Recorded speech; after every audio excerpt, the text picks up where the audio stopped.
district-wise in Davidson County, 2 Democrats have been put in one district, and there's a district that's the only one. Why? There was absolutely no way to avoid that. If you look at Representative Mike Stewart's district, it's a downtown district, and so he could have been put with Linda Gilmore or wherever, but the population just doesn't justify a downtown precinct. Whereas the growth in Davidson County has certainly happened in the southern border, and that's why we have to create a new district there.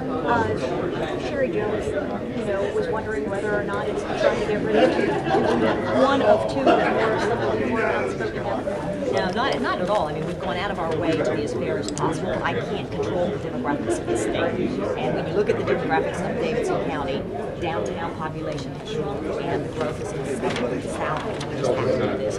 In addition, we created a minority opportunity district there. When you talk about the Marshall and Marion County district, strikes me as the most gerrymandered. Why?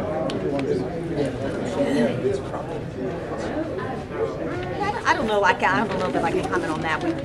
That was the wishes of the members, and that was the way we could get this to work.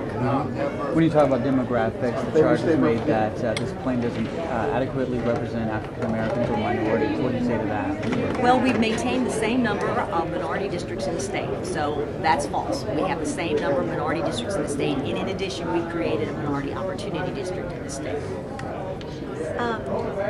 Do you feel like you guys are on solid constitutional ground with this one? I do. We've had the AG look at it. We have our attorney working with us the entire time, and we are complying with all federal law as well as all court cases. Did the Attorney General say it would pass muster?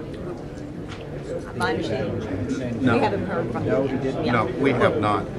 They didn't comment one way or the other. They just thought we were moving in the right direction. So when you say you ran it by him, what do you mean? Well, we've been in consultation all along. We're complying with all court cases and with the federal laws and all voting rights acts. So we feel very good about a plan that is fair and certainly less politically gerrymandered than the way the districts are currently drawn. Did you ask for a formal opinion? Not yet, no. Granted? Some of the Black Caucus members are concerned that while you say the majority minority districts have stayed the same, the way some of them have been paired, there will be fewer Black members in State House. Well, it may mean a change in who is representing that district, but there will still be the same number of minority districts in the state of Tennessee. You have 2 Democrat-Republican candidates. Do you believe Republicans, Jimmy Hobb and Ed Stentz, can win those 2 districts? I do. You do? So is that sort of the intent? Well, we just drew them as best we could to hold communities together and keep the lines fair. Well, then, in that case, I mean, you all split Marion County, which is rural county, which is sort of a community. Why split Marion?